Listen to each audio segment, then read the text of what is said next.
Well, welcome to Hamilton County Coaches Show. I'm Perry Williams, and I'm now in this afternoon here at Noblesville High School with Coach Brian McCulley. Welcome, Coach. Thank you, Perry. It's great to be here with you. Appreciate you having me. Well, this past weekend, let's talk a little bit about it. Those games, you played Anderson, you played Carmel. Two very good games. You split 1-1. And to be quite honest, as a fan and as an announcer and all the above, I thought you played very well against Carmel. Well, thank you. I appreciate that. I think from a fan perspective, they were entertaining games. The Carmel game was very competitive.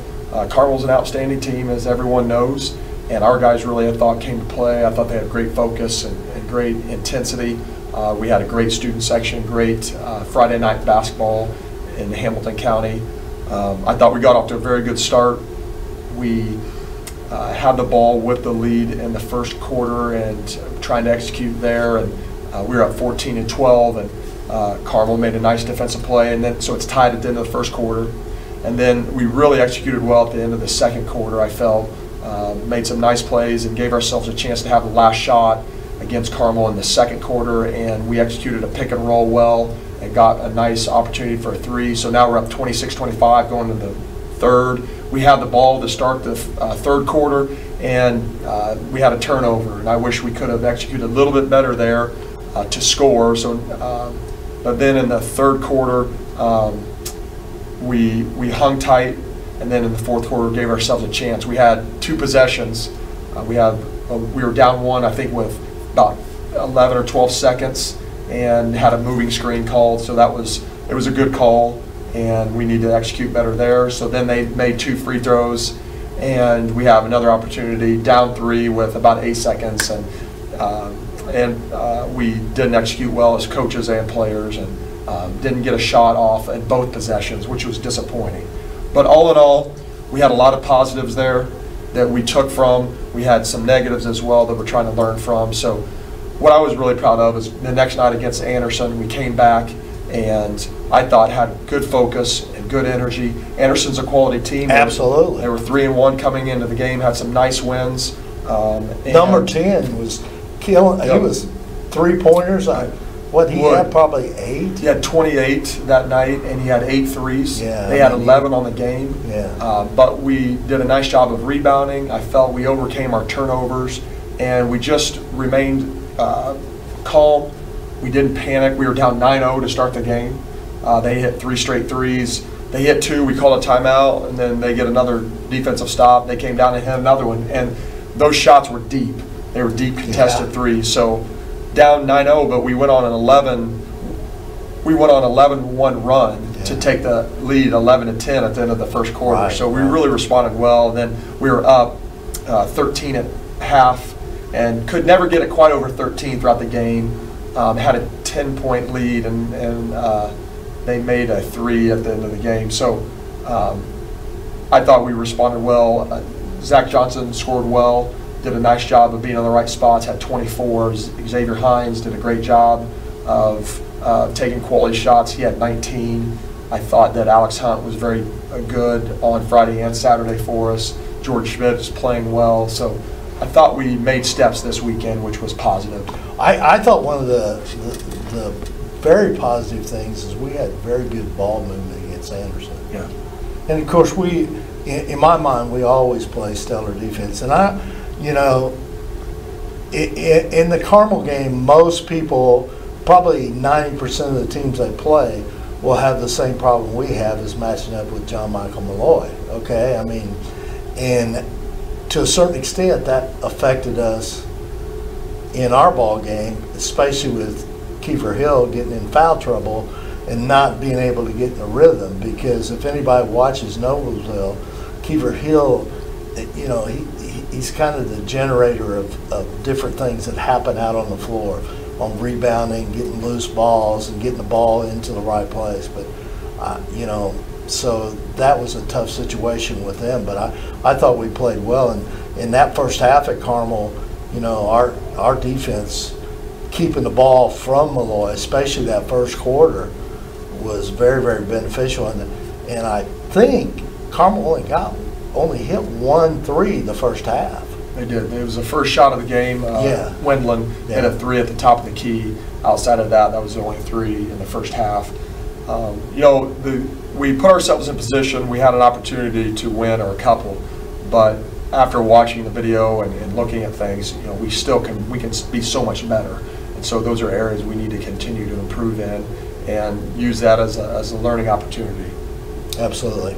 Now this week, again, it's back-to-back games, okay, which is very important coming down the stretch here in tournament time and everything, and getting to play like that, set up like a sectional. I mean, that's what it's all about. I mean, you have your beginning of your season and then you're after Christmas and then the sectional. I mean, it's kind of broken into 3 seasons every year. I mean, and that's how all of you coaches work that way.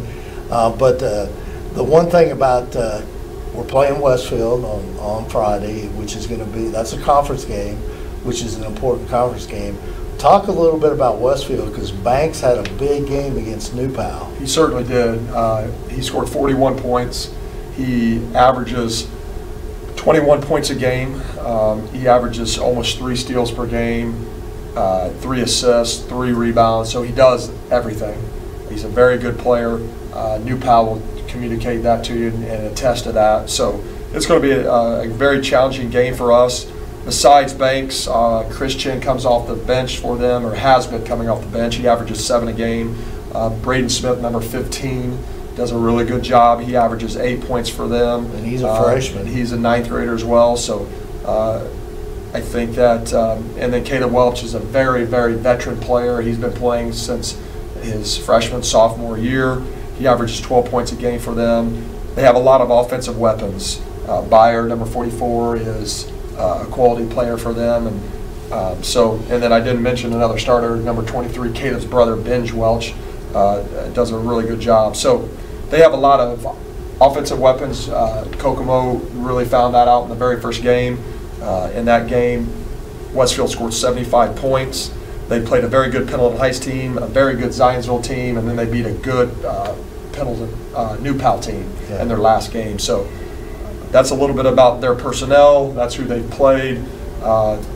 It's a tough place to play at Westfield, and we know we're going to have ultra focus and really try to come away with a big conference game.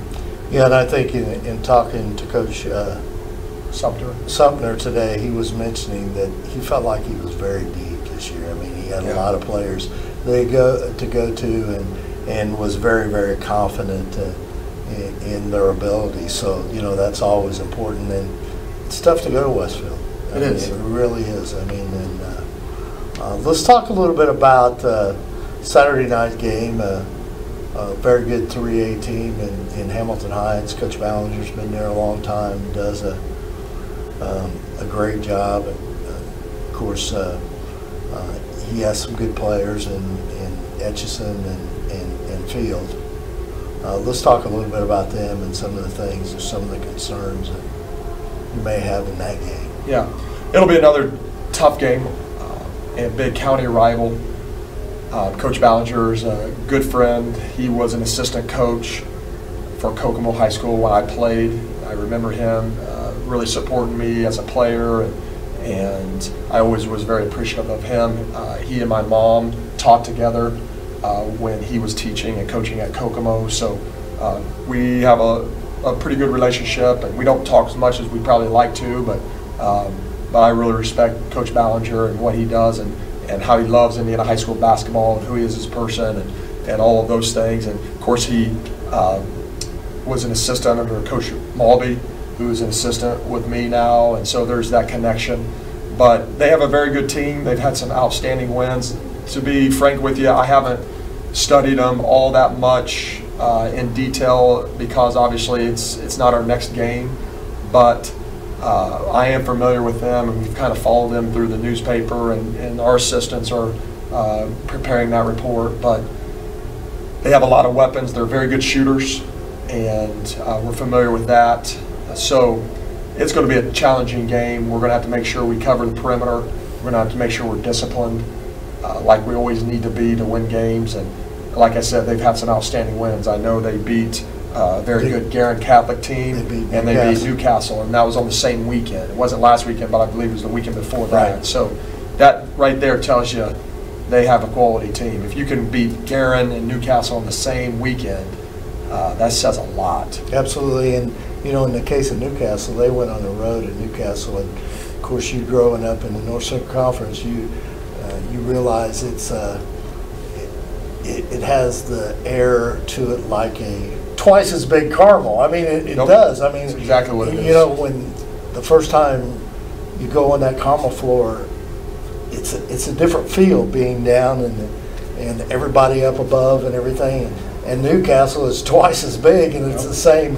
So it's different. It's really different, and you know, and you look at the rich history of the North Central Conference over at Newcastle, and all those great players that, you know, many of these kids know who they were because they went on to play college basketball at IU or wherever they went. So yeah, that was a big win for them. But you know, now, Coach, let's talk a little bit about if you got a couple minutes, because one thing you mentioned is the same thing all coaches mentioned. They take it one game at a time, okay, in which you have to, especially when you play the type of schedule that you play, because the Hoosier Coast Road Conference now, with the great teams that they have in it and all those non-conference games you play, there's no cupcakes anymore. I mean, you don't have somebody that you don't have to worry about.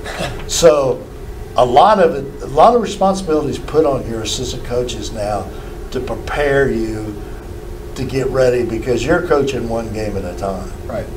And those guys are working maybe a game or two ahead to put some information together, because after Friday night's game, I'm sure you celebrate with the kids one way or the other, win or lose. Okay, you talk to them about the game, but after that you turn your switch on and you look for the next opponent. Yep. Yeah, it's that's one of the blessings of high school basketball, and it's kind of one of the curses. And the blessing is that no matter what happens on a Friday night, you have an opportunity to either continue to play well or come back and redeem yourself the next day. You don't have to sit on it for a whole week. Sometimes that can be miserable if you don't play well. On the other hand, there is the challenge of coming back the next night. So whether you win or lose, obviously we had a tough loss against Carmel, and we had to learn from it, but we had to quickly respond and come back and get some very good Anderson opponents. So that's why I was proud of how they responded against a quality opponent in Anderson. So we're going to have to do the same thing this weekend. Obviously the top priority right now is Westfield and focusing on that game. But come Friday night around 11 p.m., it's all right. You've kind of reflected a little bit. Now it's time to get prepared for Hamilton Heights. So it's a quick turnaround. It's demanding on the players and the coaches, but it's fun, and that's what it's all about. So we'll have to do that come 11 p.m. on Friday. You know, and I knew that was about the time, because normally, you know, after I leave a ball game, you know, whether I'm a broadcasting or I'm a fan, and watch the game, about 11 o'clock I usually get my famous email from you on the stats for the game, so I can tell you're switching to the next night or the next game. So, well, I appreciate you taking time, and we will be, Hamilton County TV will have both Noblesville games this week. We're one of our partners of Westfield. We try to broadcast several games over there, so we'll be there on Friday night, and then Saturday we'll be here at the Mill broadcasting your Heights game, and that's always a big one. It's always been a rivalry for many, many years. Probably not as big a rivalry now as it used to be back in the day, but it's still a big rivalry, and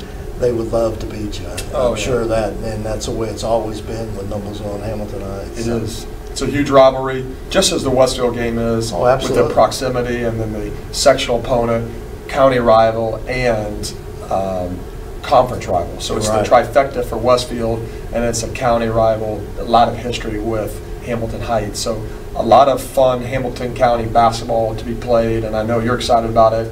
Fans should be excited about it. Coaches and players are as well. and then, you know, the last time Hamilton Heights came into the mill, they beat us. And so, you know, I certainly remember their celebration and all those things. So, and they should celebrate it. You know, it was a good win for them. And so, hopefully we can come back and have a quality effort and give it our best. Thanks a lot, Coach. I appreciate it. Good luck this weekend. Thank you. Appreciate it.